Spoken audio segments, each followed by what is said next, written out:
in a world divided by data and conflict. Welcome to Pixels to Politics, Season 3. Welcome, everybody, to an episode of Pixels Politics. I'm your host, Dougie, in this episode 94 of Season 3. Hope you had a wonderful weekend. Hope you had a great Monday, as I'm filming this Monday night. And I hope you have a fantastic rest of the week. Today, we will be talking about quite a few things, but we'll be starting with the South Korea and United States drama, which I think has some much more interesting underlying tones than people realize. I think it has a lot to do with the last president and the mini coup that was attempted. I believe that was with the president. I always get presidents and prime ministers mixed up for other countries, but so we'll start with that, and then we have some worldly news from across the globe. Some horrible, another earthquake, another storm. For some reason, Hawaii is just a state that I feel like never gets the news that it should. Anyways, we'll start. So, it started with this tweet by Donald Trump, president of the US. He says, I can't do the Trump impression. Based on my very good relationship with King Kim Jong-un of North Korea, I am not happy with the fact the United States has long ago agreed to participate in joint military exercises with South Korea. That doesn't really make any sense because Kim Jong-un hasn't been alive or in charge since the beginning of the joint military exercises, but whatever. These exercises are not only costly, with much of these costs paid for by the United States of America, as usual, but send a signal that it is totally inappropriate and hostile to a country that, as long as Donald J. Trump has been president, has been unthreatening and respectful. Therefore, based on the fact that it is too late to cancel, I have instructed Secretary of War Pete Hegseth to substantially reduce the joint military exercises. While somewhat unrelated, and this is kind of the more important part. So obviously the first part is causing quite the uproar. People are losing their minds. This is something that Trump does. I don't know if it's intentional or what, but he draws attention to one thing when there's a lot of sub-context going on. And really, unless you kind of piece things together over time, you don't really notice it. But I mean, this isn't that subtle, but the next thing I talk about probably will be. While somewhat unrelated, I recently asked the president of South Korea if they would like to join us in the denuclearization of the Islamic Republic of Iran. And they said, no thanks. Thank you for the attention to this matter. President Donald J. Trump. So, kind of a lot to unpack just there, to be honest with you. Obviously, I mean, if you're unfamiliar with the history of the US and South Korea, but we basically are the only reason they exist. They were nearly stomped out by a surprise war initiated on them by, of course, North Korea. The South Koreans didn't think that it could happen, and North Korea launched a surprise war. I can't remember what year it was. And they had pretty much taken over the entire peninsula before I'm going to say UN forces in quotations, but really it was just the US landed. And to be honest with you, the Korean War is one of the most fascinating wars that have ever taken place. We had pushed the enemy back all the way into China at one point. One of my favorite naval commanders kept saying that we should nuke China. It was by far hilarious. Before they pushed back, and of course the ceasefire or armistice has been in hold for quite a long time. At the the 52nd parallel, the 50th parallel. So anyways, my point is we've been allies for an extremely long time, and much to the South Koreans' benefit, They have prospered more than, well, most of the world, including a lot of their neighbors. So, China starts to rise. You're kind of, there's some tension. South Korean economy and the Chinese economy begin to mix. And eventually, you had the last president and the president of United States, presidents of the United States realizing that China is probably going to be a problem in the future. And so the US over the past, I guess would be 20 years now, maybe 15, has been pushing South Korea to disconnect from China. You remember, I think it was last year, there was the attempted coup by the last president of South Korea, and he kept saying that the Congress or Parliament, I forget what they call it, and some of their other politicians were being taken. Their spots were being taken by Chinese spies, by very pro-China politicians, and that was be a really big problem. The coup failed, of course, as you guys remember. That's not entirely abnormal for South Korea to end or the presidency to end in, I'm going to say violence, but, this was mostly calmer than the last few, I'd say.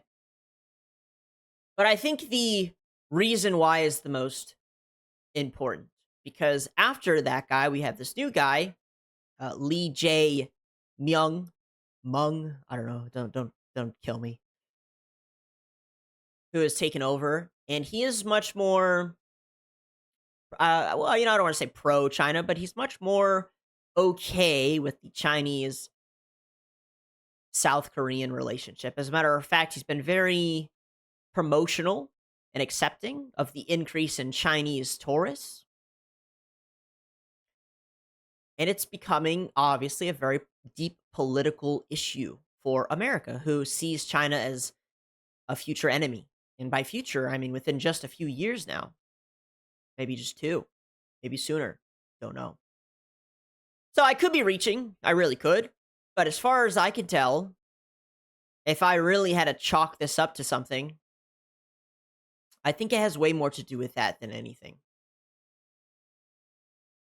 That being said, Trump kind of flaming our, quote, allies for not helping us for the Strait and the war is also in line with what's been going on. We've done it with pretty much all of the EU. We've forced our Middle Eastern, I'm putting allies in quotes again, to join in. And we have asked the Asian countries to join in too. Now, whether or not you think the war is justified, that's on you. It's happening whether you think it is or isn't. And the fact of the matter is, the oil embargo or getting stopped at the Strait affects Asian countries more than it does us. It affects European countries more than it does us. And so, they kind of should care. South Korea is one of the first countries to declare a state of emergency over rising fuel costs, which will probably begin to skyrocket again very soon because the memorandum or whatever it's called, MOU, is about to end. And so the bombs will begin dropping again. Not that I really think they ever stopped, but they'll increase. And guess what? Fuel prices will continue to go up. So I've got some historical context that we can just read for fun. Relations normalized in 1992 and expanded rapidly economically. This is between China and South Korea. China has been South Korea's largest trading partner for over 2 decades. Tensions peaked over the 2016-2017 THAAD missile defense deployment, which triggered Chinese economic retaliation and remained elevated under Yoon Suk-yeol's values-based diplomacy, which emphasized closer ties with the US and Japan, while taking a firmer line on China and North Korea. High-level presidential visits largely stalled. So that was the last guy. And no doubt with a lot of pressure from the US, Lee's government the new guy, has prioritized restoring neighborly and mutually beneficial ties. Key steps include Xi Jinping's visit to South Korea for the APEC summit and Gyeongju in November 2025. His first since 2014, including talks with Lee. Lee's state visit to Beijing in January 2026. Obviously, this is pissing the Americans off a lot. The first by a South Korean president in years, during which he called for a full-scale restoration of relations and criticized domestic anti-Chinese sentiment as harmful to economic interests. Now, here's the thing. Obviously, it's probably the hardest decision on the planet for South Korea. To them, they have their enemy that they're still technically at war with, North Korea. And to their northwest, they have a country they could never even hope to outmatch in a fight. As I said earlier, the only reason that the South Korean peninsula, the Korean peninsula looks the way it does right now is because of the Chinese involvement during the war. I mean, what are they supposed to do? Do they say, fuck you, China?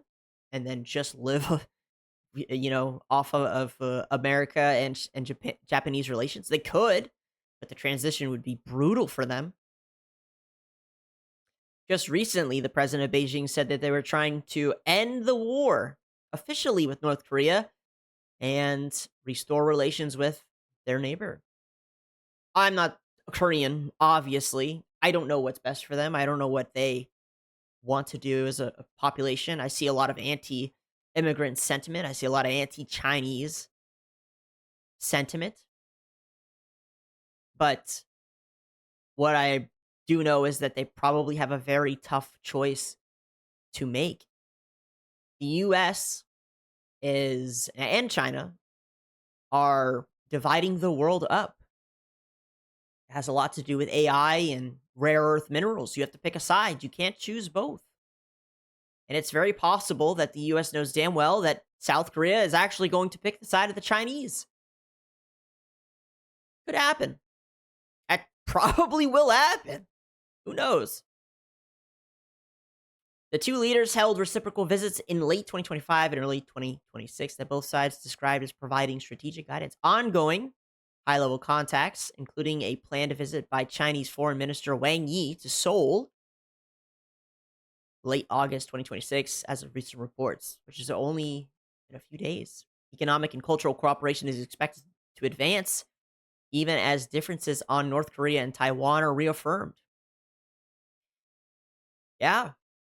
Recent gestures such as Xi's congratulatory message to Lee on the 78th anniversary of the South Korean government's establishment, describing the countries as important neighbors, partners, and urging continued progress on the right track. Yeah, so, I mean, to me, when I read between the lines, it's funny. I have a friend who's South Korean. I'll probably have to ask him quite a bit about this and what he thinks. But you had the coup that happened, and you had him say that it was basically like, Chinese was pretty much taking over the South Korean government, is essentially what he was saying. He's saying that he needed the coup to stop the Chinese from taking over. But if I'm looking at it as an outsider, kind of sounds like he may have been right.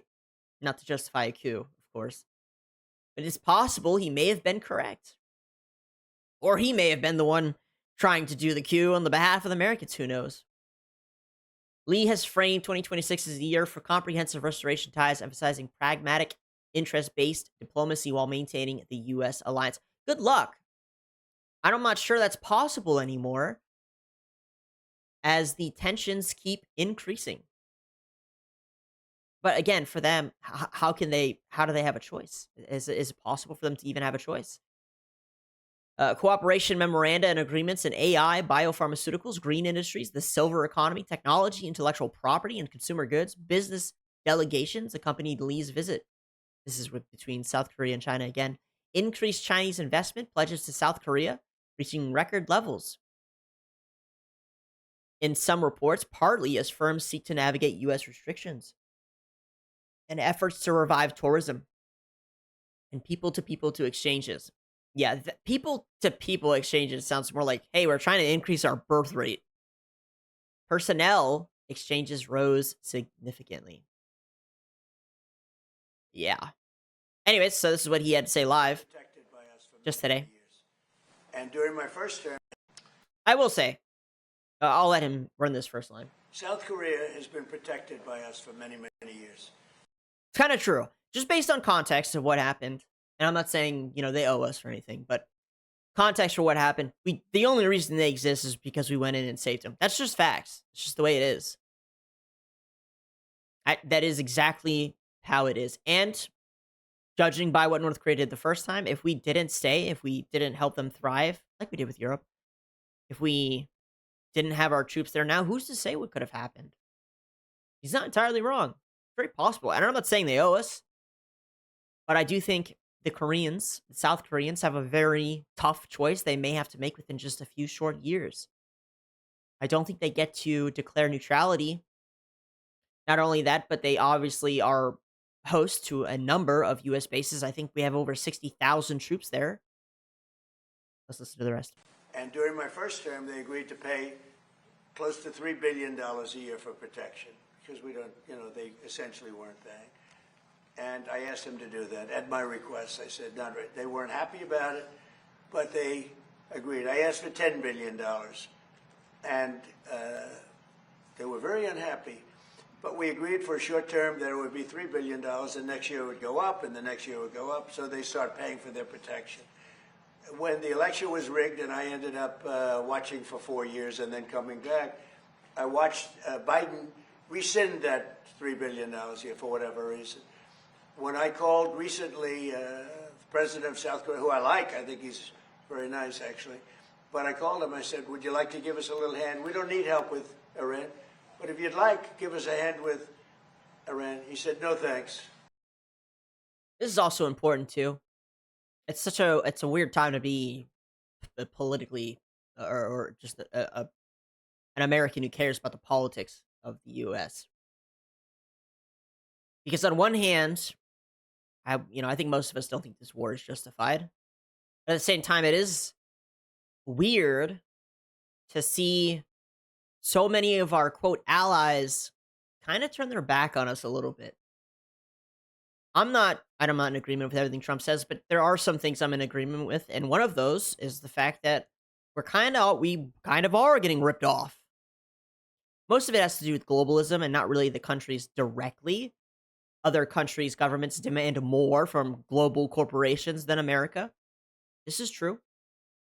Europe has signed deals with pharmaceutical companies to get lower prices. And the pharmaceutical companies, in exchange, increase the prices on Americans. So, obviously, when Trump says that he can fix it by demanding lower prices, and the companies come out and say, fine, we'll have to increase the prices on Europeans, I don't necessarily see that as a bad thing at all. And it's not just that. I can list 100 different policies that our, quote, allies have. It's easy to pick on Europe. But in the end, again, with the Strait of Hormuz, we asked for help, and no help comes, which is fine, to be honest with you. I think it's completely fine. The U.S. should be able to handle its own, which I think we can. I don't really think, it's a problem. But I think this is a test. I think Trump is testing these countries. And I think a lot of them are failing the test. And we'll see what that leads to. It's tough to say. But it really depends in the next 2 to 3 years here on what happens. Whether or not the Russia and Ukraine war goes in one direction or the other. Whether or not China decides to pull the trigger on their own plans. Who knows? But it will. Geopolitics will get real interesting then. And I said, wait a minute, we have 39,000 soldiers over there guarding you from Kim Jong-un, your next door neighbor. To be fair, I think South Korea could deal with North Korea in a war on their own too. They probably could. And you're not going to help us on a very easy military operation in Iran? That's strange. No, we'd rather not get involved. I say, well, why are we involved in helping you? So and I want to help them, but when you ask somebody, would you like to give us a hand, and they say, no thanks, and then we're guarding them from a country and paying ourselves billions of dollars, it's costing us billions and billions of dollars to protect not only them, but other countries. Look at NATO. We spend hundreds of billions of dollars protecting Europe from Russia. Hundreds of billions, mostly from Russia, but from other things too. And then I want, like, who else other than Russia is a threat to Europe? they say, well, they don't want to get involved with guarding the Strait, where they get most of their oil. They get 50% of their oil, and they don't want to get involved. Why are we doing it? So all I want is fairness. And South Korea, I get along with them very well, but they were paying $3 billion a year, and then they convinced Biden that I was probably a bad person, and they shouldn't, and he immediately rescinded that order. So we were getting paid. We would have been getting paid a lot more, but we can't go around and protect all of these countries, especially when they're not Well, that sucks. That sucks. there to help us. Oh my god, they got so loud just then. South Korea proposes talks to officially end war with the North, which isn't a bad thing. It's a good thing. I don't think it'll actually pan out to anything, but it is a good thing. It's just obviously not something the US likes all that much as they move closer to China. China. I think the US very obviously is positioning itself to, if a conflict happens, to be able to handle that conflict, and it wants allies in the conflict. South Korea was never going to be one of those allies. Just wasn't going to happen. Japan, maybe. But there is a good chance that if a war did break out. I kind of don't like these talks anymore. I used to love them. I don't really like them anymore. If a war did break out, I would not expect South Korea to participate. Just is what it is. I just don't. I don't even know if Japan would, to be honest with you, and that's okay. I think the U.S. needs to leave this idea of globalization. I'm not saying become isolationist, but what I am saying is we should just be an arms dealer and a bank, how we were before the start of World War II, back when we held 90% of the world's wealth. Just saying. So, anyways, just a little bit of food for thought and some fun. Again, geopolitics is always a mess. Got a lot of other world news to talk about. This is the follow-up on the French ban on teenagers from using social media. France's Constitutional Council, which I believe is like their Supreme Court, I might be wrong, has ruled a law banning teenagers under 15 from using social media unconstitutional and fully blocked it.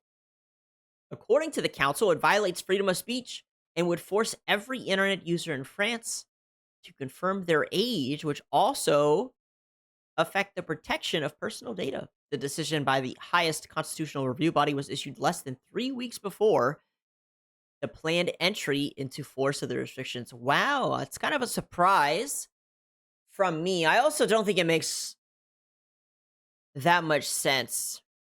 It's funny that they say that this is a law to protect freedom of speech when there are so many laws prohibiting speech in France. But I don't know. I don't know if that's a W. I don't know if it's an L. We've talked a lot about social media on here and its effect on children. I'm just surprised, I suppose, that France is taking this stance.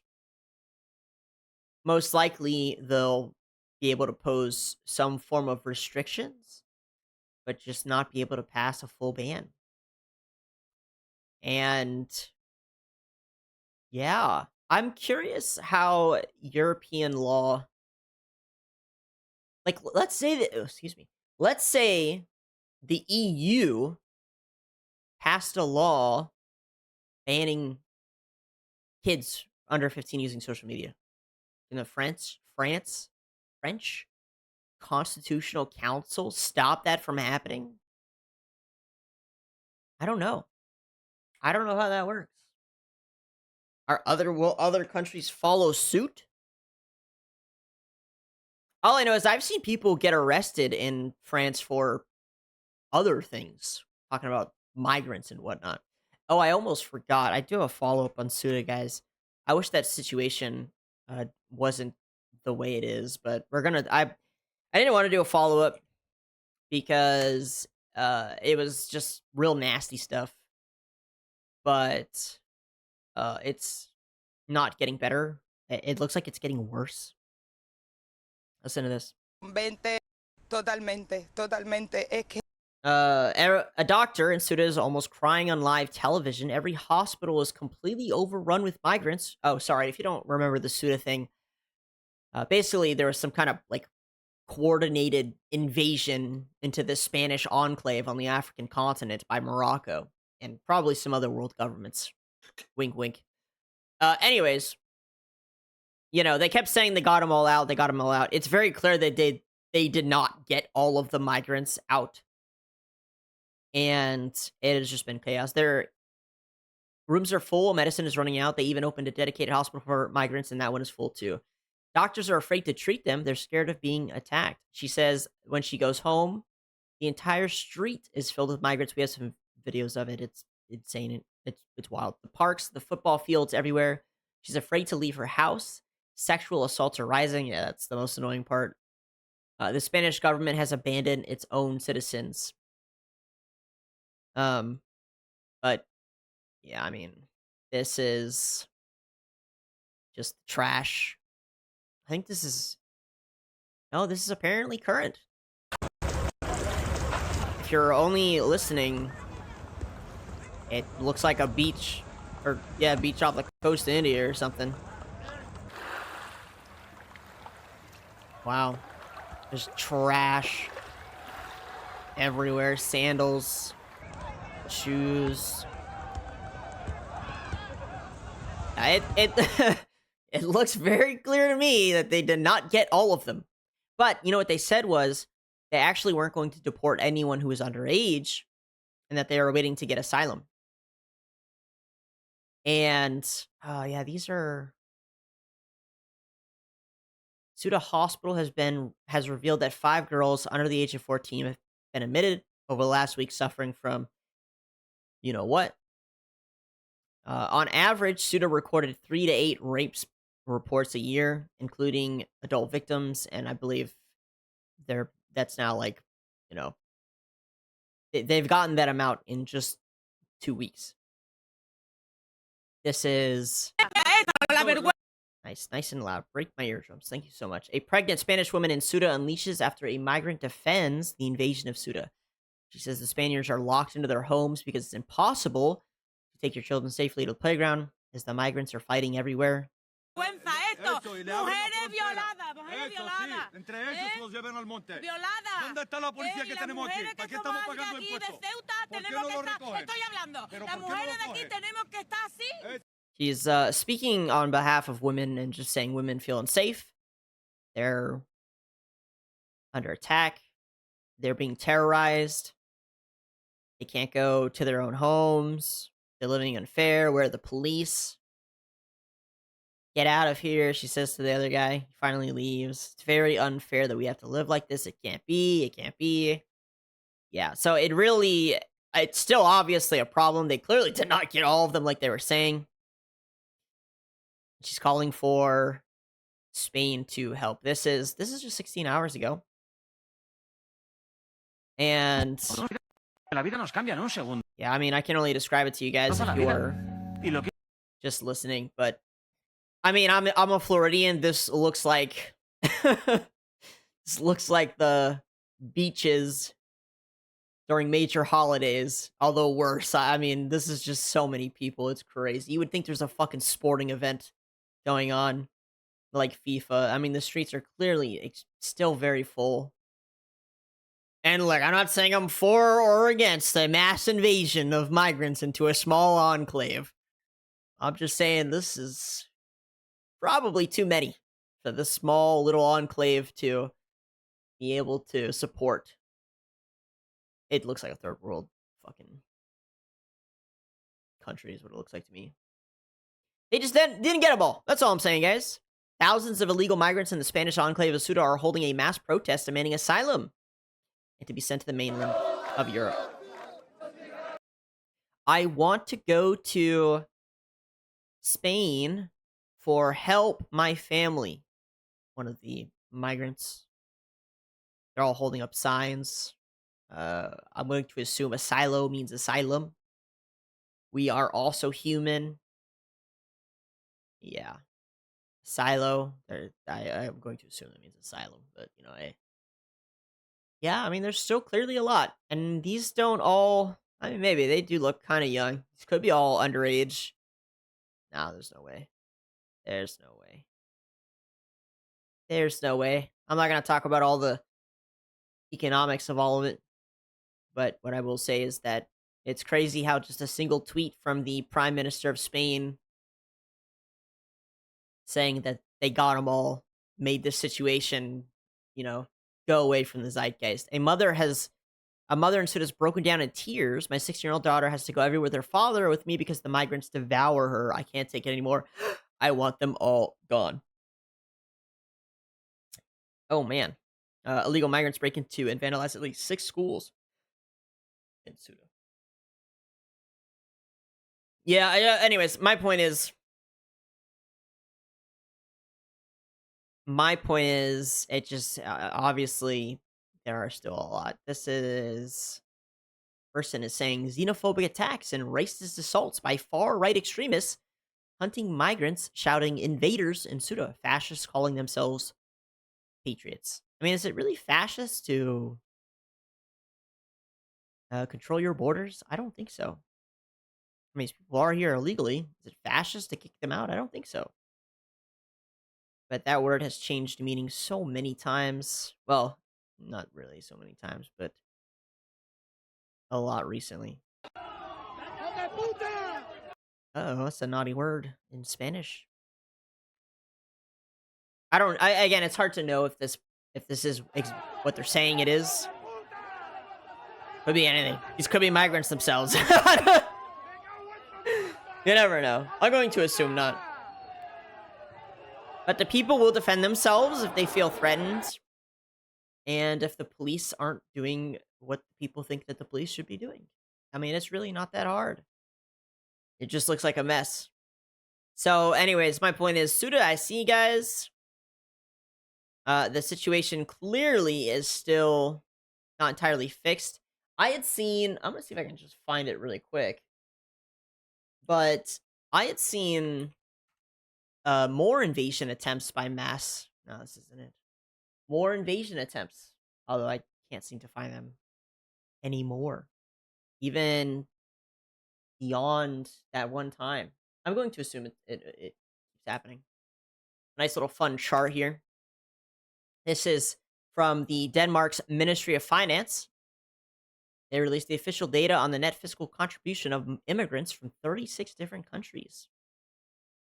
And again, if you're just listening, I'll just sum it up for you. 24 out of 26 non-Muslim nations benefit taxpayers. All 10 Muslim nations cost Denmark money. Now, maybe you're okay with that. Maybe you're all completely fine with it. Okay.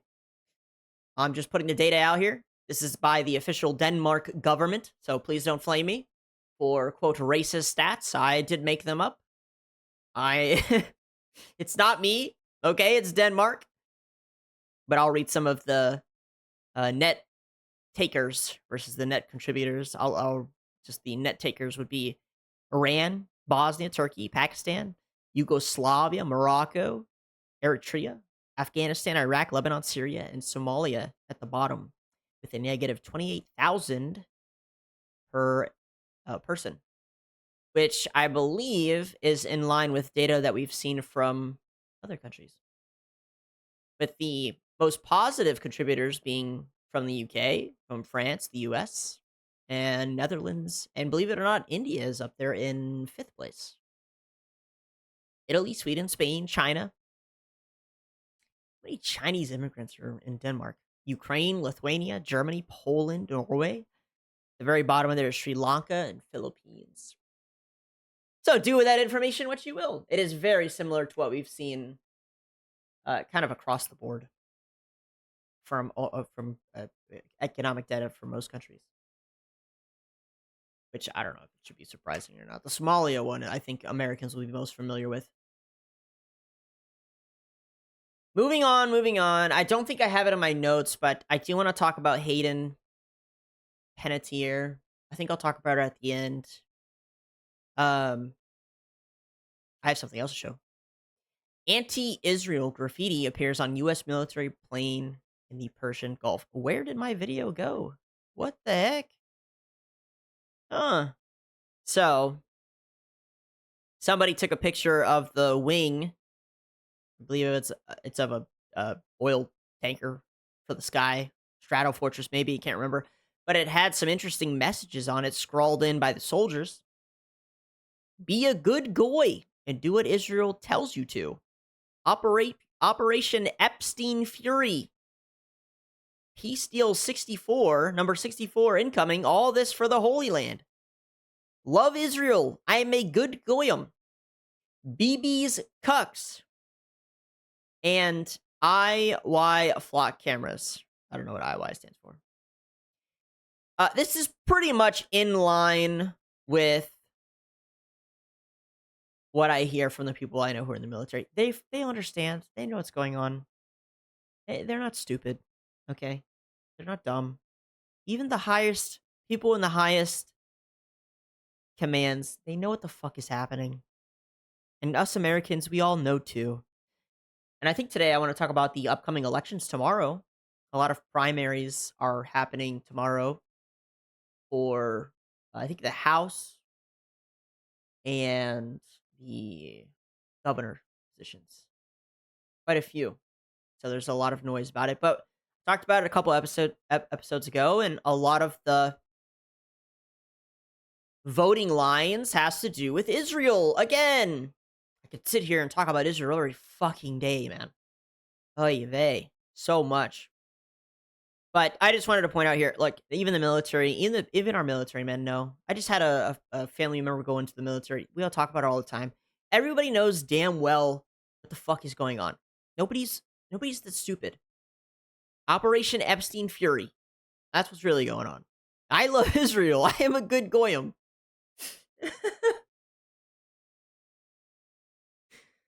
Oh my god. I saw one. I'm trying to remember. They had put, like, similar messages on bombs that were being dropped on Iran. Very similar. You know, we are goyim, shit like that. And this is a reason, I assume we'll see some coming up, why a lot of, quote, communists and socialists are winning these elections, and it's because they hold a no money to Israel stance or end AIPAC stance. This is why. This is a really great example of why. It's because, very clearly, even if it's true or not, public sentiment for the war and towards Israel is not very good right now. I've been seeing this shit all day. It's so annoying, bro. One of the people running for a member house in my state is Dan Blitzerian. Some random fucking guy that I barely know. It's my own state. It's my own fucking state. I barely know him. I only know him as the anti-AIPAC guy. That's it. And yet there's this massive hate campaign on the guy by people as high up as the Speaker of the House, Mike Johnson. Mike Johnson and Hakeem Jeffries holding hands saying, guys, please don't vote for Dan Blitzerian. He's anti-Israel. It's like, why are so many politicians and influencers losing their mind over this random guy for like one seat in a house in a state that they're not even a part of? The fuck does Hakeem Jeffries, by the way, who is friends with Epstein, what does he have to say about some random House member? It's a primary. It's not even the full thing. It's a primary. It's like, what the fuck, man? So I've kind of been running around and commenting plus 7K on all of their posts just because I think it's so funny. But today is, I guess, must be Anti-Semitic Day or something. Sorry, Anti-Semitism Day. Because everyone will shut the fuck up about how you have to stop being anti-Semitic. And I'm just sitting here like, Why? What is like what? I mean, I know why. Okay, I get it. They want to make sure that none of these people who would end our relationship with Israel or stop sending them money gets into office. But for me, I'm just like, what the fuck, man? And I wouldn't be surprised if a lot of these people ended up winning. These anti-APAC people won. I'd be pretty happy about it. And specifically for my generation and younger, I said this the socialism episode, they're okay with voting for a socialist if it means an anti-APAC guy is what I should call him, gets into office. They're okay with it. It's like a big fuck you. Like you can't you can't send our soldiers to go die and expect people to care whether or not they vote for a socialist.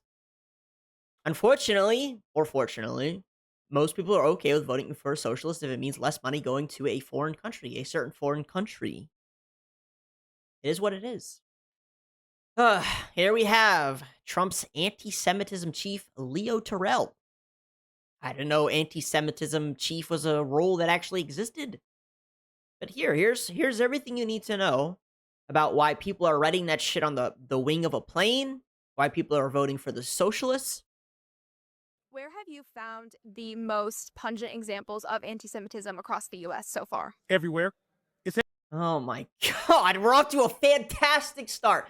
I haven't watched this yet. I just set it to the side. We're off to a great start already. It's everywhere. It's everywhere. Bah! It's not. I don't see it everywhere. By the way, I'm an ethnic Jew. I'm not practicing. I don't know anything about the religion. Okay, I have Ashkenazi blood. And most of my fans are they know. Most of my viewers, they know. And they are also still anti-APAC and anti-send money to Israel. I would argue I just don't see it everywhere. That's all I got to say. At least I don't see it in my own life. I don't. There are plenty of Jews who understand the problem. A lot of them understand the problem. Most do not support what is going on right now. That is just the truth. And so now we have this guy telling us that anti-Semitism is everywhere. Okay, let's see. Everywhere. I mean, we focus on the big cities, but it's in the small cities. It's in the south, it's in the north, it's in the east, in the west. How do I know that? Because my phone never stops ringing. My phone never stops getting text messages from some random paid-for fuck who asks me what I think about Israel. Ironically, making me more anti-Semitic. I mean, that's the irony of all this, is that it's not actually there, or it's in small doses, and then you see this stupid shit, and more people are like, maybe there's a reason for it. And it reminds me a lot of the anti-woke stuff, or the woke stuff, where it was like, most people were like, this is kind of annoying, but like, we're okay with it. And then it kept getting shoved in your face, and then all of a sudden, people are like, that's it, I'm anti-woke, you know? It's the exact same thing. It's not happening. You're trying to make it seem like it's happening, and you're shoving it to people's faces, and you're just pissing everybody off. Your efforts to decrease anti-Semitism is increasing anti-Semitism. Brilliant. I don't know how you do that.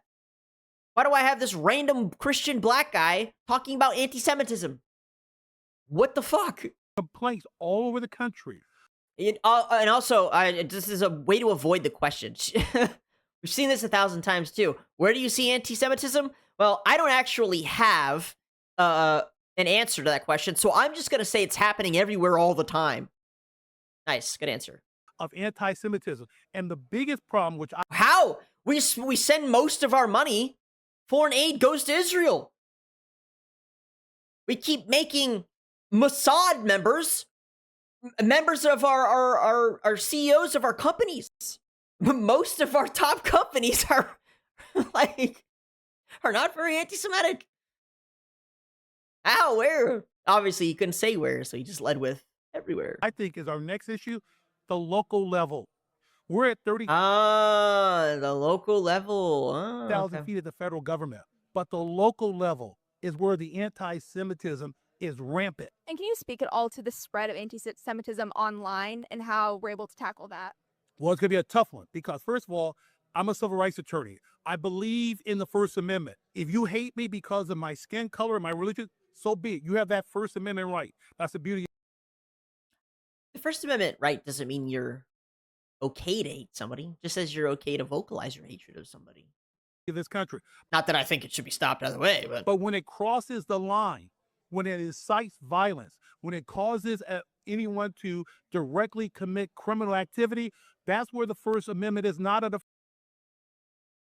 affirmative defense. It is actionable. And trust me, we're monitoring that. oh god, I just went on like 10 rants that are going to get me in trouble. Is there any turning point that you can project so far that you think will take just this whole movement in the right direction and lower anti-Semitism? Well, I think again, I cannot overstate the importance of President Trump. He is a symbol of Dude, this entire speech is killing me. I've watched so many of these, and every single time I watch them, they're the funniest things I've ever seen. I swear to God. deterrent to fight anti-Semitism. Oh my lord. All right, whatever. Okay. And so the big point to me is that we have 2.5 golden years to set up guardrails under this administration to make sure that President Trump's successors follow through with fighting anti-Semitism. What the fuck does that mean? What? We have 2.5 golden years to set up guardrails to make sure that Trump's successor fights anti-Semitism. Bro, that sounds like some fucking authoritarian state-controlled gobbledygook. What in the hell? Deterrent to fight anti-Semitism. And so the big point to me is that A thought in that head just paid hundreds of thousands of dollars to go on a rant about anti-Semitism. God bless. What was that? What did that person just say? Something really funny and I skipped it. But again, every time I do one of these speeches and cover this, it's always very, like, always problematic. It just is what it is. You get called a self-hating Jew, which is, that's a first. I've never been called a self-hating Jew ever in my entire life. I'm 31 until, like, just 3 days ago. And to be honest, I was just kind of confused because rather than ethnicity, I don't really consider myself one. But, okay. Whatever you say, random white guy telling me what I am. Love that. Let's pop over to Asia. And let's see what's going on over there. Oh, yeah. This is the full Trump speech on South Korea. Why hasn't Kim Jong-un responded to your request to have a conversation? How do you know he hasn't responded? Has he? Yeah, he has. Sir, why hasn't Kim Jong-un responded to your request to have a conversation? How do you know he hasn't responded? Has he? Yeah, he has. Did you speak to him? 50-50. I can't tell if he's lying or not. I have no idea. It reminds me of that guy who he went viral for somebody asked him if he went to college. He's like, I turned it down. I'm sure most of you know what I'm talking about. And he was very obviously lying. I can't tell if Trump is doing that here or not. Sorry, it's fucking reporters, man. They're aides.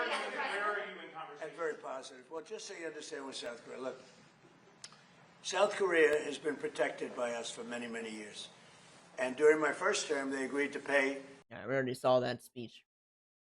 But, yeah, I don't know. We'll see what happens. Again, maybe about 2-3 years before I think that actually becomes a problem. But we are seeing a large shift in U.S. policy when it comes to South Korea. And I think a lot of it has to do with the Chinese relations. That's some fun stuff for, well, to me, I think it's fun. Hopefully you guys too. But we have a bipedal robot that has broken the, well, human record for running speed. Nice. I'm just sorry for all the ear rape, guys. If you're just listening, it's just a robot running really fast. But he can't slow down, and he ends up slamming into the wall, which is by far my favorite part. Oh man, it's the Unitree robots, which we covered quite a few times. Chinese model, of course, and it just takes off and slams into the wall. I don't know what the record was, but I also saw that same model breaking the record for jump height. So robotics is just coming such a long way. Honestly, I think I could do an episode every single day on robotics just because there's so many breakthroughs. But again, then it wouldn't be. Then people would just not care. So then people would just not care. We are also going to talk about some fun gaming stuff. Oh well, first let's talk about Hayden Panettiere. So, yeah, I'm sure most of you probably have heard this news, but Hayden Panettiere died. She was most known for Heroes, the cheerleader, but she also, I believe, voice acted in Until Dawn, the horror game.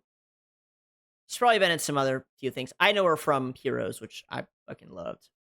And she died probably of a drug overdose, as far as I can tell. But she died just 3 months after talking about this. Is all of them. All of them. You write about a moment in your career where a friend of yours takes you onto a boat. You're led to a room which has an older man in it, and then basically told to perform sexual acts and, you know. Oh, yeah. Perspective completely shifted, and I realized that I was in danger. But by the time I'd realized I was in danger, I was quite literally out to sea. And it was that that moment shook me and was shocking. And I was quite literally walked down, and I had been having a great time. There was no hints of anything like that happening. So it took me, I was shocked. It took me by surprise.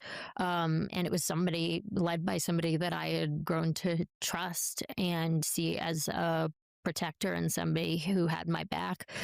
And to be walked down, down the stairs, and it was as like a surprise, presented as though it was like a surprise. And it was this very small room, and she physically put me in the bed next to this undressed man who was very famous, and had his hands like this, like. No, I'm gonna finish it. But a lot of people were flaming her for not giving the name of the famous guy, which, I mean, yes, fair, but also, people kind of don't understand the repercussions of such an action. That seems so simple. And, I mean, who knows? Maybe it's the reason she died. Could be. But a lot of times they get swamped in litigation. I mean, if she just said that, and then gets swamped by lawyers and getting sued. Who knows how powerful the person is that she's talking about, but it's quite often that victims like her don't say anything about it or say who it is. Now, I think they should, because it's pretty much career ending. It's just done. You're not going to find another career in Hollywood if you do come out. Now, I still think you should, because you might save other girls from going through the same experience, because this isn't no way unique, obviously. But I understand the pressure. I don't understand the pressure directly, but there's pressure there to not obviously speak a lot more than I think most people realize. And not to mention the fact that a lot of times when they do speak, nothing really comes of it. Again, Epstein is the easiest thing to point to. This was just, an average day for him. This is something that happens all the time. Yes. Okay, I haven't seen this. This is also true, in which, again, happens all the time, and you can tell that this guy and that chick, whoever introduced her to him, it's a normal thing to happen. Again, it's easy to point to the Epstein files, because that's where we saw it the most, in which young women, or women, sorry, would bring other young women to these I mean, it's basically just sex trafficking. I mean, essentially, that's what it is. And I waited for her to leave, and I mean that lion in me, that fire in me, that my hair stood on end, and I became ferocious. I was like, this is not happening. But I had nowhere to hide, and I bolted, and I hid wherever I could think of to hide on a boat. There was no jumping off and swimming away, and there was nobody who was going to. I realized that A lot of the time, it's done in international waters. there was nobody who was going to be empathetic to my situation, that this was nothing new to them. It is all of them. I don't know who this guy is or why that keeps popping up. What is going on here? What is this, a compilation? I mean, I'll watch the rest. Fuck it, I don't care. Here, this is the very famous Daisy. Oh my god, guys, I'm sorry. I am a gamer at heart. Diddy and Justin Bieber. And honestly, I could go through a ton of these. There are some that are so much worse. So much worse. What's true is we had some good parties at the White House. Woo! There's no... So this is probably in reference to the famous hot dogs and pizza White House thing email between Pizzagate email between Obama and Hillary Clinton. Public place, you did it. We've actually covered this. This is John Legend and his wife Tegan. And if you really want to be grossed out and horrified, go look up Tegan's tweets, old tweets. This woman is a grade A fucking pedophile, top of the line, evil woman. She doesn't hide it. Go look at her last tweets. The best. Okay, She ended up deleting a bunch of them. Probably the Obama thing. John! Well, here's some Epstein footage right here, actually. Hopefully I don't get copyrighted for this fucking music. These incestuous relationships with Anthony Fauci. What? What did he say?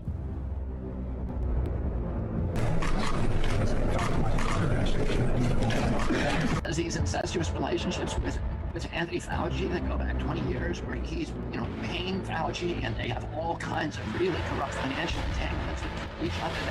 He brought... Bro, what? Dude, who put this together? Why would you fucking, put this terrible music in, like, random noises in the background? How am I supposed to watch this? Fucking idiot. Anyway, sorry, I hate to take away from Hayden. But yeah, she was probably a drug overdose. She was only 36, I believe. And again, this is just 3 months after the book and going on that podcast and talking about it. I'm not saying he killed her. She was known to be a drug user and quite depressed. No doubt, probably for other events that happened. But yeah, it's just horrible. Oh, what I wanted to say was that there was another instance that most people don't actually know about, in which Cara Delevingne tried to expose Amber Heard for doing the same thing. Apparently, Amber Heard was known for hooking up young models with old men, rich men too. Very similar. Cara Delevingne came out and said the same thing, which I'm not surprised, with it being Amber Heard. I was putting together a little report on it, but I for the life of me, I could not find it. It was like that shit had been scrubbed. Phew. On a lighter note, I kind of want to riff on the newest Wolverine game just for fun. It's woo! Politics and dead women. Not always fun. But Insomniac has released the Wolverine game. I'm sure you gamers have seen the footage. Sorry, they haven't released the game. They've released footage of the game. And it looks fucking terrible. It looks awful. I'm gonna be entirely honest. I've never been a fan of... of Insomniac. I'm not into it, guys. I'm not into these types of games.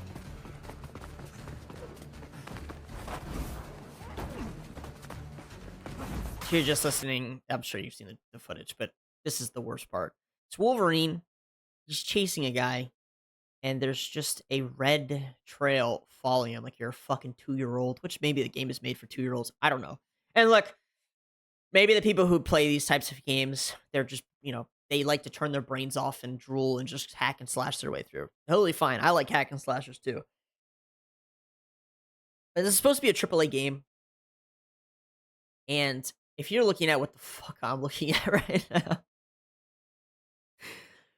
it's Wolverine's claws, and he's like using them to go down a line. I think it's a power line. But even then, he's using his claws in a cross form to go down the line. And I don't know, is it not the dumbest thing on the planet that he wouldn't just like fall through? Like, wouldn't his claws just cut it? Right? Isn't that like the whole thing?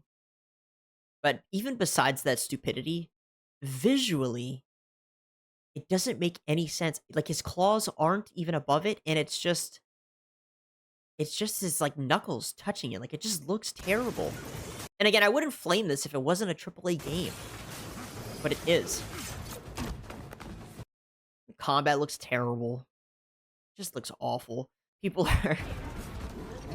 are, and there's like a sentinel fight, and it's just, it's like it's made for 2-year-olds. As a matter of fact, they're comparing it to the Ben 10 game, and it looks really similar. It's lazily done. It looks terrible. Maybe people will like it. There's a scene where he's like running. He's running past a bunch of explosions, and it's going crazy or whatever.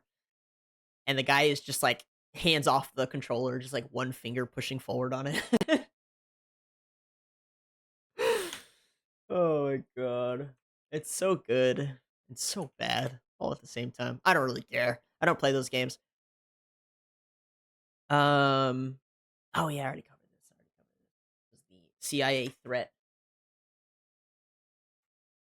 CIA threat. All right, so there, like I said, there's a lot of primaries going on. This is kind of the end, so I don't really have too much more to show you guys. I do want to talk about some of the, from what I know, some of the current primaries taking place. We have the one I'm paying the most attention to, and that's the Florida GOP governor primary, where James Fishback is making headlines when Fauci, in his attempt to kind of change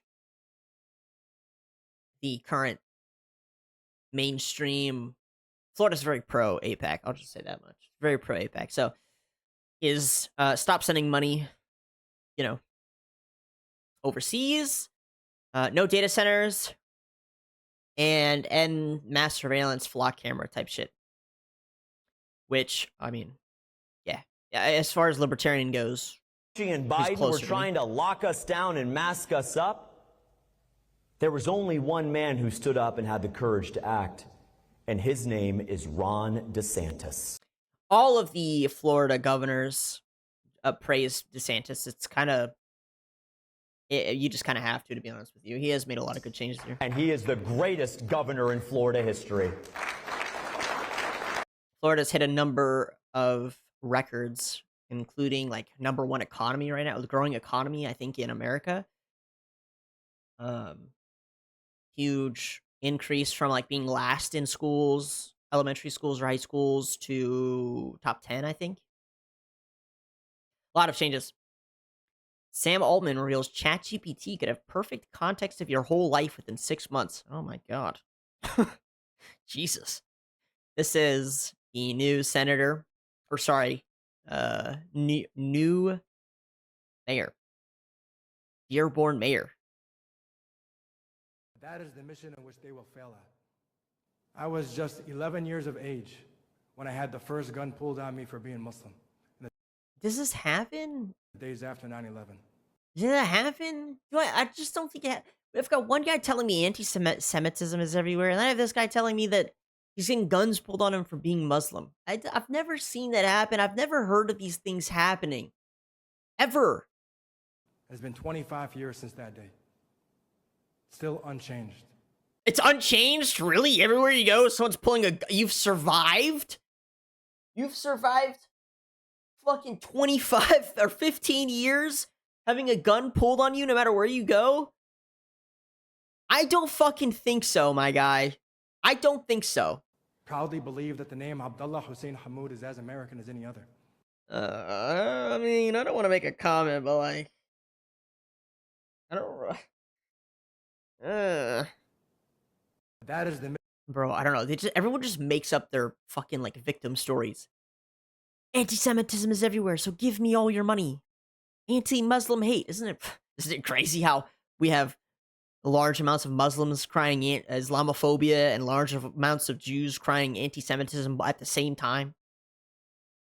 What am I watching here? What the fuck? Oh my god. Mississippi 4th graders ranked number 1 in U.S. for reading and math score improvement since 2013. Okay, cool. Turmoil and violence have rocked the Middle East and Eastern Europe. We all know it. And tensions continue to build in the Indo-Pacific. The country demands strong leadership of this body, and we must not waver. Our nation's greatest ally in the Middle East is under attack. The first bill that I'm going to bring to this... What? What did you say? Say that again. Nation's greatest ally in the Middle East is to build in the Indo-Pacific. The country demands strong leadership of this body, and we must not waver. Our nation's greatest ally in the Middle East is under attack. Are they? What? Are they? Are they under attack? I don't think so. What? The fuck is he on, man? The first bill that I'm going to bring to this floor in just a little while will be in support of our dear friend Israel. And oh my god. I think this is old. I think this is an old speech. I think this is old.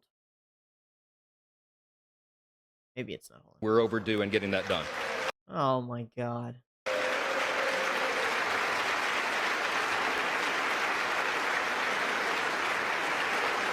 Everyone's fucking giving him a standing ovation for this, guys.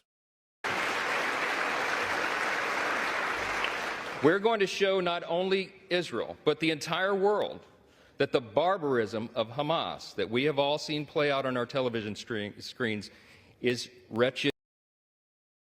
So long as it plays out on your television screens, that's when you should care. Forget about the many genocides happening in Ethiopia over the past decade. Forget about the mass enslavement of an entire people in the Congo just to mine the minerals for your phone. Forget about the Christian persecution that is happening all across the globe, but specifically in Myanmar when the Muslims took over. Forget about all that and only pay attention to the ones that happen on your TV screen, brought to you by APAC. Coming to you again soon at the end of this year. Stay tuned. Come on, man. Fucking hell. Why am I supposed to care? Seriously. But anyways, so guys, what I wanted to talk about is this really important question someone asked me.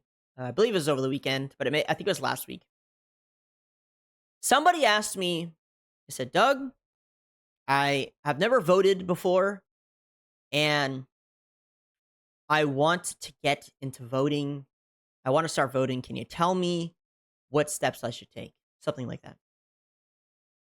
And to me, Alexa, shut up. God, she gives me a heart attack every time she speaks. But listen. Whew, I just flew off my train of thought. Oh my god.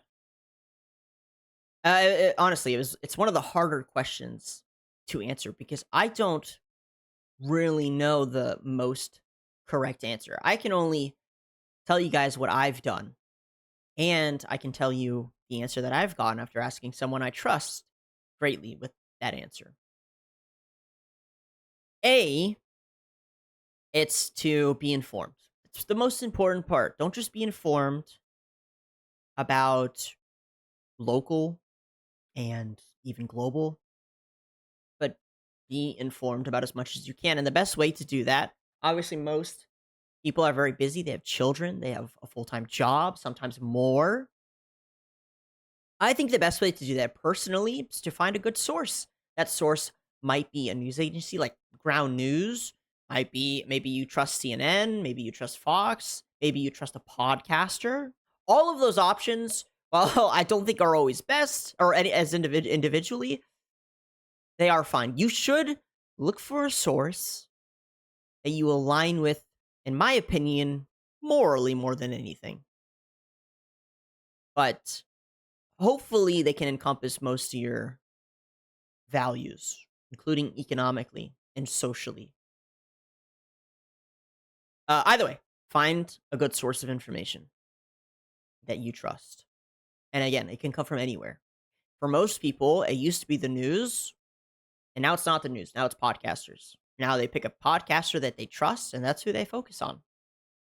That's why Nick Fuentes has grown. That's why Joe Rogan has grown. That's why Candace Owens has grown. More people don't necessarily care that the information is correct. They just care that it's someone they trust, which is totally fair, to be honest with you, because nobody can be 100% correct. Even the news, who is supposed to fact check themselves, are rarely correct. We know that now. The next thing I suggest, B, is to actually find somebody who disagrees with whatever source you trust. So, and that sounds counterintuitive, but you need to understand that someone is always trying to pull the wool over your eyes and trick you. It just is what it is, whether it's intentional or not. And what I do is I compare left-wing and right-wing media to see what one is, sorry, I keep saying A and B, what one is leaving out, because they both do that, and to kind of see what both are leaving out, which happens quite a lot. And then in the end, see, you should just vote for who is best for you. Don't vote for who you think is best for everybody. Okay, vote for who is best for you. And in my opinion, it's totally okay to be a one, what do they call it? A one situation voter. I'm forgetting what it's called. I forget. Believe it or not, most people are. They just say they're not, even though that they are. Fine, it's fine. I don't see any problem with it. Honestly, most of the time, politics comes down to a single issue. The Middle East, wars in the Middle East, tends to be the main thing people vote on whenever it's happening. So it's fine. I mean, if you care a lot about abortion and that's the one thing you want to vote for, I mean, fucking go for it. But I do think more people need to vote. More people need to get into voting. And I think it's very intimidating. Voting is intimidating because I think everybody wants to be responsible and everybody wants to be informed. And they just don't feel like they can trust the people who are telling them. And voting is extremely intimidating. And personally, I would like to see the process of voting be talked about in the same way that we talk about wages now. So before, if you remember, it was kind of taboo to talk about your wage. Or, it was like, what was the things you don't talk about at your dinner table? It was like, don't talk about your wages. Don't talk about wages with your coworkers. Don't talk about politics. I actually think you should. I think it's the exchanging of information in politics is probably the most important thing. It's the same with wages. So that when you're getting undercut. You'll never have a 100% good answer. But you should vote. Only 30% of eligible voters vote. That's disgusting. And guess what? It's disproportional per race. A lot of it has to do with, white people in general are not voting. No way this is real. Oh, sorry, I got distracted. Twitter is so distracting. That happened? It's like AI to me. So, anyways, it's a tough question to answer. That's just what I've done. I started after Trump won his first election. So I was a big truster of CNN and just news in general. And I just remember they kept saying, Trump won't win. He'll never win. He's a racist. He's sexist. He can't win. There's no way. And then he won. And I was like, okay, obviously there's something wrong here. I have to go and fix this. Obviously I'm getting I wasn't even voting at the time, but I have to go and get my news from somewhere else. I need to go and learn how is it that these people could be so wrong. And then I was comparing CNN and Fox when it came to the Ukraine-Russia war. And I was comparing Western media to Eastern media when it came to the war. And there were so many differences across the board that I just realized it's impossible to get the full picture without going over multiple sources, opposite sources. Again, you'll never get all of it. It's just not possible. But trust me, as intimidating as voting is, just go vote. I don't care if you vote on race. I don't care if you're a single issue voter. I don't care if you vote on fucking sex. Who cares? Go vote. Please.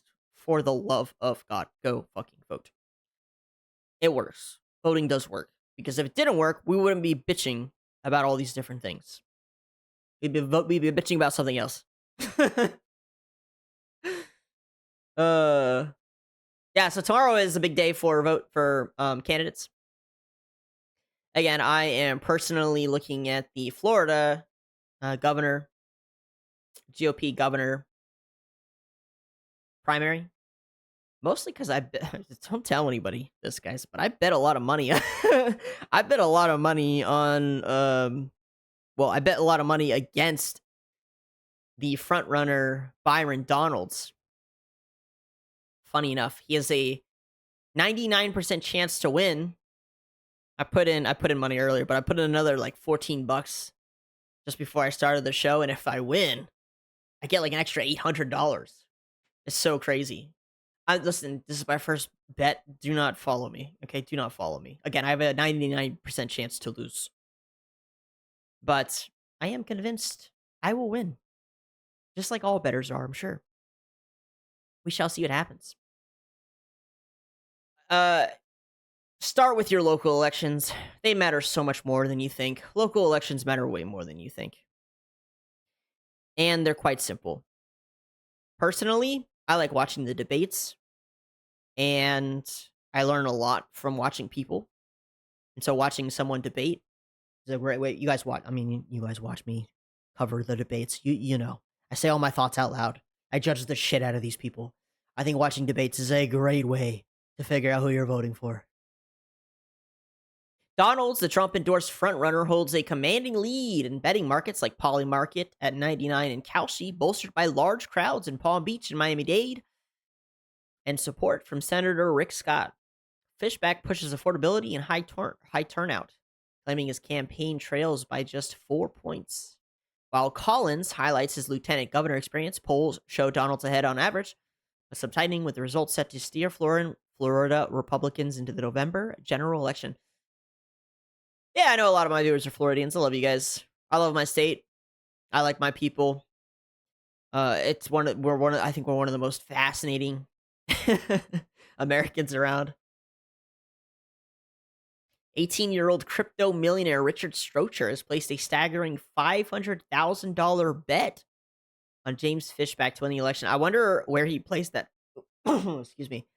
Because if he placed it on Kalshi, bro, that is worth so much money. Try to go look it up. Will you guys sit here and wait? Here, I'll play a video while I look it up. Shit, not that one, because he's... 1 day left. 1 day left. Go vote tomorrow. But it's been a great ride, great campaign. 1 day to go. We'll see you guys tomorrow night. One day left. Not a fan of this guy. Not going to lie. He doesn't even show up to vote when he's supposed to. 1, 2, 3. So if you put $500,000 against Byron Donalds to win, you would get, and you won, you would get $1 million. That's crazy. Wait, is that correct? You would only get double? Is that possible? What is that? What is the price of it? Finding a large amount can clear out the cheapest prices, matching you with the next available prices. Oh, I see. So yeah, he would double his money. Interesting. Again, I'm not a betting guy. I don't like betting. I think it's stupid. No offense to bettors. Do you, boo? Just not into it. However, I do on occasion for the first time. Place a bet. We'll see tomorrow.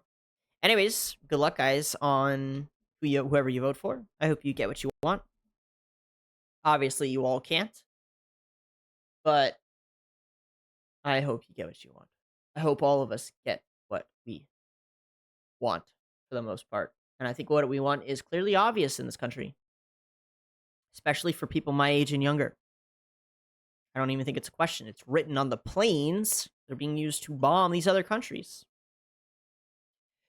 Tomorrow, I think I'm going to go over, well, tomorrow, I guess the election will have happened. And I'll have to talk about some of the primaries. So I guess we'll talk about that. And then maybe Wednesday, I'll go over some Epstein stuff. I'll go over somebody from the Epstein files. If you have a pick, if there's a person you want me to do that I haven't already covered in the Epstein files, go ahead and let me know. And on Wednesday, I will take a peek and see. So, until then, hope you have a wonderful evening, morning, night, afternoon. And I will see you guys tomorrow.